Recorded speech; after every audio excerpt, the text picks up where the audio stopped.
한덕수 권한대행을 이 내란 동조 공모 방조로 탄핵 소추해놓고 헌재의 심리가 시작되려 하자 또 내란죄를 빼겠다라고 합니다. 한덕수 권한대행에 대해서도 내란죄를 철회해서 논란입니다. 자, 결국 이렇게 되는군요. 민주당에서 한덕수 권한대행을 탄핵 소추할 때 그 사유 중에 하나가 이른바 윤 대통령의 내란에 공모하고 동조했다, 방조했다라는 이유로 한덕수 권한대행을 탄핵시켰는데 헌재 심리가 이제 시작되려 하자 대통령에게 했던 것처럼 내란죄를 또 빼겠다고 해서 논란입니다. 자, 그때 당시 한덕수를 탄핵했을 때 당시 민주당의 이야기 들어보시죠. 내란 세력의 신속한 발본 세건만이 대한민국 정상화의 유일한 길입니다. 민주당은 국민의 명령에 따라 한덕수 국무총리를 탄핵합니다. 한덕수 총리는 사전에 김용현 전 국방부 장관으로부터 비상계엄을 보고받고 내란 수괴 윤석열을 위해 국무회의를 권한 없이 소집한 사실이 확인됐습니다. 내란에 동조한 공범을 넘어 내란 정권의 2인자입니다. 한덕수 권한대행을 시켜놨더니 내란 대행을 하고 있었습니다. 그래서 우리는 탄핵을 했습니다. 안녕하세요, 의원님. 이 좀 헷갈리는데, 내란했다면서요. 그래서 탄핵했다고 지금 얘기했잖아요, 세 분 다. 그런데 헌재 심리에서 내란죄는 또 빼겠대요. 아마 많은 국민들한테 한덕수 총리가 내란을 가담했다라고 묻는다면 많은 국민들이 거기를 갸우뚱할 겁니다. 한덕수 총리가 내란에 가담했어? 뭘 했지? 이렇게 아마 의문을 할 거예요. 의문을 가질 겁니다. 저는 민주당의 첫 지금 지지율 뚝뚝 떨어지고 있는 게 김부겸 전 총리의 이야기가 맞습니다. 한덕수 총리에 대한 탄핵부터 지지율이 떨어지기 시작한 겁니다. 네. 국민들은 대통령이 탄핵되더라도 탄핵 소추가 되더라도 안정을 원했거든요. 그런데 한덕수 총리는 안정감의 사실 상징적인 인물입니다. 오랫동안 공직 생활을 했고 국무총리도 했고 하기 때문에.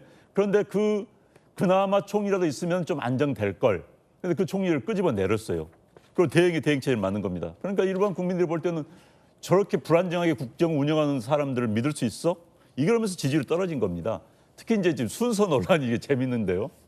지금 한덕수 총리를 탄핵할 때 내용이 총리 때 사안과 대행으로서의 사안이 겹칩니다. 그런데 지금 내란죄를 뺀다면 총리 때 사안들이 이제 좀 일부가 사라지는 겁니다. 예. 그런데 그 의결 그 기준의 문제인데 총리 때 기준으로 하면은 전체 국회의원들의 정족수의 과반입니다.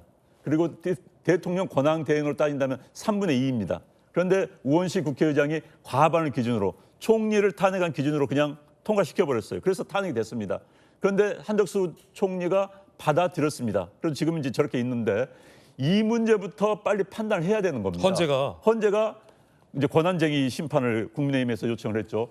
즉 우원식 국회의장의 정족수 판단 기준이 잘못됐다. 의결 기준이 잘못됐다를 판단해 달라. 이제 이걸 판단해서 만약에 맞다고 하면은 탄핵이 유지되는데 만약에 그 정족수 의결 기준이 틀리다고 하면은 탄핵 자체가 원인 무효가 되는 겁니다. 그러면 한덕수 대행은 돌아오는 거고 돌아온다면은 그 다음에 최현재 대행의 문제도 다 없어지는 것이죠. 그래서 가장 헌재가 지금 판단을 해야 될 가장 기본적인 문제는 탄핵 정정수 관련해서 일단 해야 되고 그 다음에 한덕수 국무총리에 대한 탄핵을 그걸 바탕으로 판단을 하는 거고 그 다음에 최상목 관련 내용입니다. 그런데 지금 순서가 역순입니다. 그렇군요. 네, 마은혁 후보의 임명 보류 문제 때문에 뭐 지난주에 하려다 했다가 이제 연기됐죠. 반발이 심하니까 연기한 거 아닙니까? 그게 무슨 소리입니까? 그 다음에 한덕수 총리를 이제서야 이제 변론기를 잡고 아예 우원식 국회의장이 말한 권한쟁의 청구 부분에 대해서는 변론기를 잡지도 않았어요. 헌재가 왜 이렇습니까? 순서가 있지 않습니까? 모든 일에는. 그런데 지금 순서 역순을 하기 때문에 헌재 심판 과정의 공정성에 지금 의문이 들게 만드는 겁니다. 저는 이 자체가 대한민국을 위해서 굉장히 불행한 일이라고 봅니다. 헌재 공정성의 심판 상처를 입을 때 많은 국민들이 헌재를 불신하게 된다면은 대한민국의 사법 시스템 자체가 흔들리는 겁니다. 네. 그런데 지금 헌재가 자초를 하고 있어요. 국민들이 헌재 앞에 가서 헌재 잘못됐다 하는 거하고 별개로 저런 하나하나에서 스스로 국민들의 불신살리를 만들고 있기 때문에 헌재가 흔들리는 겁니다. 네. 그래서 헌재가 만 흔들릴 경우 대한민국 어떻게 하겠습니까? 그리고 이런 과정이 계속 이어진다면은 만약에 대통령의 탄핵에 대해서 탄핵을 하든 탄핵을 기각하든지 간에 대한민국 국민들 또 판을 잘라집니다. 그리고 부절이 계속됩니다. 그래서 헌재가 제발 정말 제발 정신 차리고 모든 게 순리대로 그리고 공정하게 신중하게 판단해 줄 것을 제가 부탁을 드립니다. 저는 현재 문권왕 대행에도 이야기하고 싶어요. 헌재 대변인이 자꾸 나와서 하는데 헌재 대변인은 어찌됐든 권한 대행의 직속 기관입니다. 그래서 권한 대행의 마음을 그대로 표현하고 있습니다. 그건 헌재 재판관 5명의 뜻이 아니에요. 전 그건 압니다. 왜? 저 위원회에서 근무해 봤기 때문에. 위원회 조직에서는 어찌됐든 장 차관의 조직이 아니라 위원회 조직에서는 위원장의 뜻에 따르게 돼 있습니다. 아, 그렇습니까? 네, 그렇기 때문에 지금 헌재 그 대변인이라는 사람은 헌재 권한 대행의 뜻을 그대로 대변하고 있어요. 그건 저는 헌재 재판관 5명의 합의에 의해서 나온 뜻이 아니라고 봅니다. 그건 확실히 5명이 아니라 현 8명이죠. 자제해야 된다. 네, 그렇기 때문에 그건 자제해야 되고 사무처장의 입장도 그렇게 표현한 건 자제해야 됩니다. 그래서 헌재 스스로 헌재의 존재감을 떨어뜨리는 짓이라는 표현을 제가 분명히 쓰겠습니다. 해서는 안 됩니다. 네. 법조 기자 출신의 안영환 의원의 도짓고 있습니다. 김가삼 변호사님, 아니 이게 좀 소신 있게, 지조 있게, 뚝심 있게 그냥 내란죄 계속 끝까지 헌재에서 처리하지 말고 좀 가야 일관성이라도 있는데 대통령에 대해서 내란 수결하더니 내란죄를 뺐어요. 한덕수 총리 내란죄라고 탄핵해놓고 내란죄를 뺐어요. 그 국민들이 어떻게 볼지 어떻게 보십니까? 일단 비상계엄 선포하고 나서요. 국민들이 비상계엄에 반대를 하고 여러 가지로 이제 내란죄에 대해 경악을 했잖아요. 그때부터 이제 민주당의 횡포가 시작이 된 거예요. 무조건 자기 말 듣지 않고 반대로 간다랄지 아니면 이견을 제출하면 내란 공범, 내란 선동 선전 모든 걸 내란죄의 프레임에 다 집어넣어버린 거예요. 한덕수 총리가 내란과 관련해서 뭘 했죠? 비상계엄 관련해서 한 일이 뭐가 있어요? 그런데도 마치 뭐 내란 대행이다 얘기하고 뭐 소집을 시켜가지고 뭐 비상계엄을 선포하게 만들었다. 이런 막 거짓말을 지금 뭐 계속 마이크 잡고 해야 되는 거 아닙니까? 그랬으면 끝까지 이걸 유지를 해야죠. 왜 탄핵사유에서 형사 내란죄에 관한 부분은 처리하겠다고 얘기를 합니까? 가장 중요한 부분 아니에요? 그래서 아마 이것도 또 약간 정치의 목적인 거예요. 왜냐하면 내란죄가 탄핵사유에 들어가면 이걸 입증을 해야 하는데 증거가 아무것도 없는 거예요. 방법이 없어요.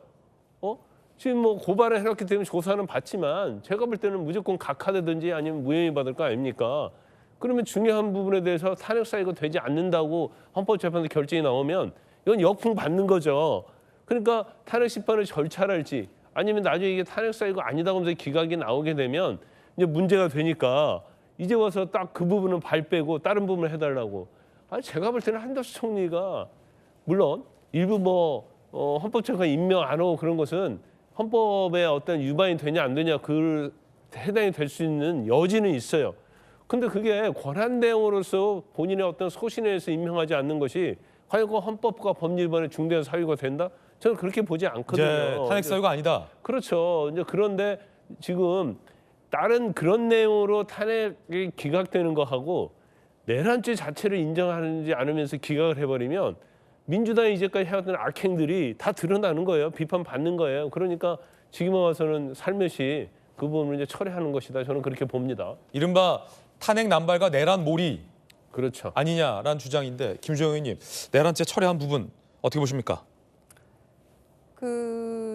이 탄핵 심판의 속도를 좀 높이기 위한 거라고 생각합니다. 그 한덕수 총리에 대한. 그리고 실제로 한 총리도 국무회의가 이게 엉망이었다라는 것을 본인이 스스로 얘기를 한 바가 있기 때문에 그 부분에 대한 거는 명확히 따져봐야 될 필요가 있는 것이기 때문에 이거는 뭐 형사재판에서 따져볼 문제인 것 같고요. 제일 중요한 부분은 이제 헌법재판관 임명 그 부분인 것 같아요. 저는 이제 뭐 김부겸 전 총리도 이 부분에 대해서 뭐 그 한 총리 탄핵 이 부분에 대해서 좀 성급했다 얘기를 하고 있는데 저는 그렇지 않다고 생각합니다. 네. 만약에 한 총리를 탄핵하지 않았으면 뭐 최상목 대행이 뭐 정확하게 그러면 그 뜻과 반해서 재판관을 임명할 것이냐 안 할 것이냐는 우리가 알 수 없는 상황에서 일단 탄핵이 이루어졌습니다만 한 총리에 대해서 아마 그 여야 합의를 계속해서 고집하면서 지금까지 왔다고 하면 아마 아직도 헌재는 6인 체제로 진행이 됐을 거라고 생각합니다. 그러면 피청구인 측에서 적법 절차에 따른 어떤 이 진행 과정도 다 하나하나 문제 삼고 시비 걸고 이렇게 하고 있는데, 그리고 심지어는 재판관에 대한 공격까지, 또 지난번 5차 변론 기일에서 어떻게 했습니까? 변호인들이 재판부를 향해서 이념과 소신 뭐 이거 다 제외하고 어떻게 하라고까지 훈계하지 않았습니까? 완전히 모욕이었죠. 아나무인이고. 이제 그런 양상과 태도를 보이고 있는데, 아마 그래서 헌재에서도 구인 체제를 빨리 만드는 것이 가장 우선이고 시비거리를 없애는 게 급선무다. 헌재가 이 우선순위를 정하고 하는 것은 시급성과 중대성에 비추어서 헌재의 권한 아닙니까? 정하는 것은. 헌법학자들 말에 따르면 10년 걸리는 건도 있다고 얘기를 합니다. 그러니까 이것까지를 전부 다 하나하나를 다 비난하고 비판하고 재판관에 대해서 이제 비판하고 공격하고 네. 이런 모습들을 봤을 때 저는 좀 속도를 올려야 되겠다라는 것이 이제 그 국회의 판단이라고 생각합니다. 근데 그 성춘 부의장님, 속도 때문에 국무위원을 탄핵하면 안 되는 거잖아요. 헌법과 법률 위반이 있을 때만 탄핵을 해야 되는 거고, 그것이 탄핵의 기준인데, 내란이라는 것이 바로 그 헌법과 법률 위반의 기준점이었잖아요. 그런데 편의상 탄핵 소추를 위해서 내란을 넣었다가 편의상 빨리 한덕수 탄핵 결과를 앞당기기 위해서 내란을 뺀다.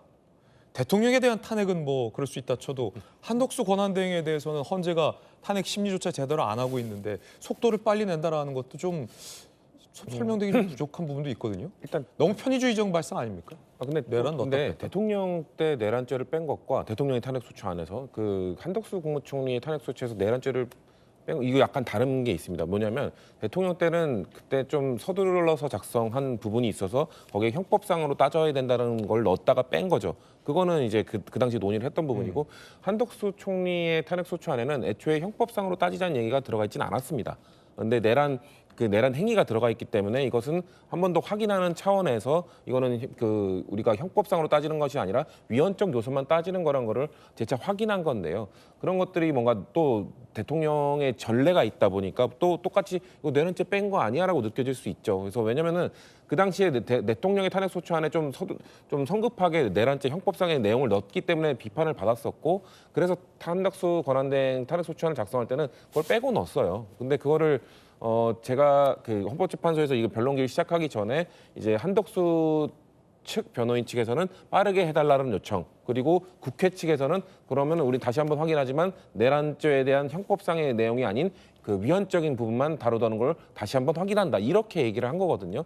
근데 이런 것들이 이제 내란죄 또 뺀 거 아니냐는 비판적 그 언론인 보도나 이런 것들이 나올 수 있는 상황이 된 건데, 이건 조금 들여다 보면은 애초에 원래 내란 죄 부분은 빠져 있었다라는 걸 저는 말씀을 드리고, 근데 말씀하신 것처럼 또 이거 속도를 위해서 이거 뺀다, 아니면 속도를 위해서 확인한다, 이건 또 적절한가? 글쎄요, 뭐 국민들이 보실 때는 지금 사실 국민의힘 측에서도 한덕수 권한대행에 대한 탄핵 심판을 먼저 해야 된다고 주장하지 않았습니까? 그런 차원에서 좀 빨리 진행될 수 있는 뭐 절차적 이런 편리함을 추구하는 것이 뭐 마냥 비난받을 만한 일인가? 저는 그런 차원에서는 이 내용을 좀 복잡하게 얽혀 있기 때문에 사람들이 대통령과 똑같이 뺀 거 아니냐고 비판할 수는 있지만 그건 아니라는 말씀을 좀 드리고 싶습니다. 네. 선호의 차이는 있지만 어쨌든 탄핵 소추했을 때 형사적 내란죄를 넣었냐, 아니면 탄핵 소추했을 때부터 형법적인 내란죄를 안 뺀 채 소추했느냐의 차이인데, 결국은 탄핵을 하겠다고 했을 때 내란죄를 언급했다가 헌재에 내란죄를 묻지 않겠다는 건 같군요. 황교안 전 총리가 변호인단에 합류했군요. 화면으로 지금 생중계로 들어오고 있는 모습도 보이고 있습니다. 자, 조금 전 헌재에서 심리가 시작된 모습 저희가 촬영해서 전해드리고 있습니다.